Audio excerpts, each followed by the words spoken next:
Bismillah. Assalamualaikum warahmatullah. Bagi pemuda-pemudi yang beragama Islam, kalau kalian saat ini memiliki pemahaman atau memiliki teman yang memiliki pemahaman bahwa keperjakaan dan keperawanan sudah tidak penting lagi, sudah tidak berguna lagi, bukan menjadi prioritas lagi, rasanya itu disebabkan karena kalian belum mengetahui tentang sosok yang Allah muliakan. Di antara sebabnya adalah karena keperawanan yang dijaga. Di antara contohnya, Ummul Mukminin Aisyah radhiyallahu anha adalah satu-satunya istri Nabi Shallallahu Alaihi Wasallam yang dinikahi dalam kondisi masih gadis, masih perawan. Karena semua istri Nabi Shallallahu Alaihi Wasallam yang lain selain Aisyah, Nabi SAW menikahinya dalam kondisi janda.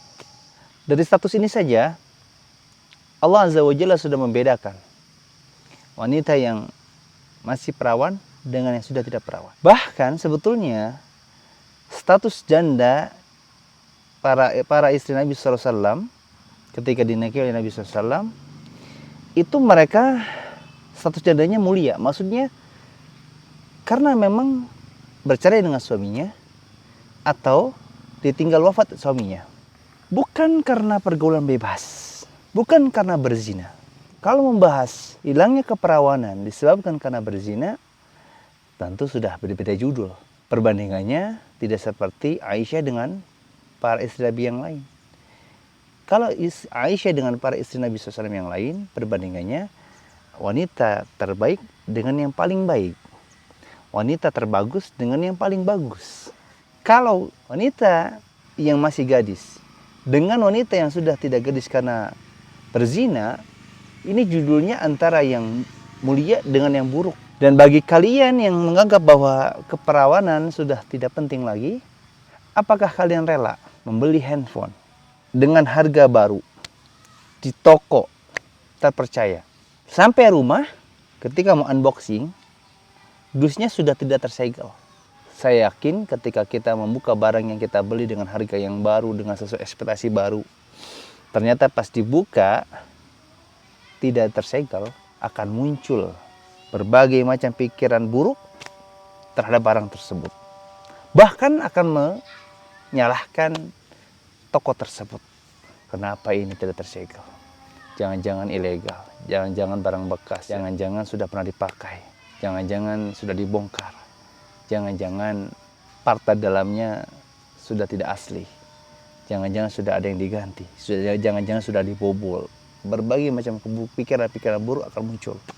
Dan kita yakin tidak akan mau berbelanja di toko tersebut lagi. Kan begitu. Padahal manfaat HP tidak sebesar manfaatnya wanita. Dengan wanita kita bisa punya keturunan, kita bisa masuk surga dengan mudah. Tapi ternyata pandangan ini jauh berbeda. Harusnya kalau untuk membeli barang-barang yang rendahan, yang murahan, semisal gadget saja kita ingin yang masih tersegel, harusnya ketika menikahi wanita pun kita harus memilih wanita yang masih tersegel agar wanita ini tetap terjaga. Sebagaimana suatu makanan akan tetap terjaga ketika tertutup rapat, ketika terbungkus dengan rapat, tertutup dengan rapi. Kalau tidak tertutup, mungkin akan mudah didekati dan dijamah oleh hewan ataupun manusia.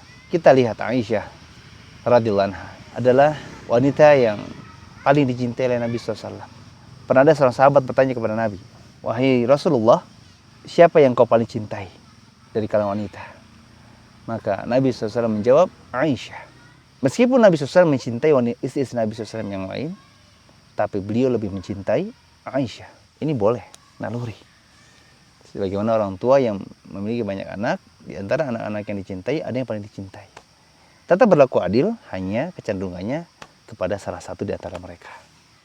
Bayangkan, Nabi SAW pernah memperumpamakan, orang yang mulia dari kalangan laki-laki itu banyak.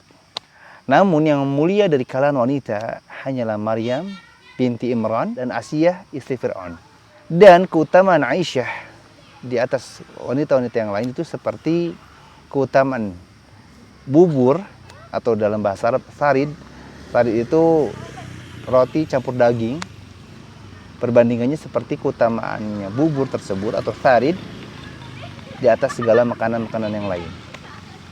Terasa lebih nikmat, terasa lebih gurih, terasa lebih enak. Dan Aisyah sendiri menyatakan bahwa aku telah diberi 9 perkara. Keutamaan yang tidak diberikan kepada seorang pun setelah Maryam. Yang pertama, Jibril telah menunjukkan gambarku ketika Rasulullah SAW diperintahkan untuk menikahiku. Yang kedua, beliau menikahiku ketika aku masih gadis dan tidaklah beliau menikahi seorang gadis kecuali diriku. Yang ketiga, beliau meninggal dunia atau wafat dalam kondisi kepalanya berada dalam dekapanku. Serta beliau dikuburkan di rumahku. Yang keempat, para malaikat menaungi rumahku. Yang kelima, Al-Quran turun sedangkan aku dan beliau berada dalam satu selimut. Yang keenam, aku adalah putri kekasih dan sahabat terdekatnya Rasulullah SAW. Yang ketujuh, pembelaan kesucianku turun dari atas langit.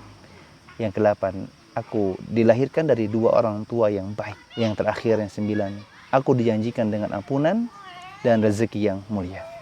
9 keutamaan ini tidak didapatkan kecuali oleh Aisyah radhiyallahu anha. Kalau kalian ingin seperti Aisyah, wahai para wanita, jagalah keperawanan kalian, jagalah kegadisan kalian, persembahkan kegadisan kalian untuk orang yang Allah pilih sebagai suami kalian.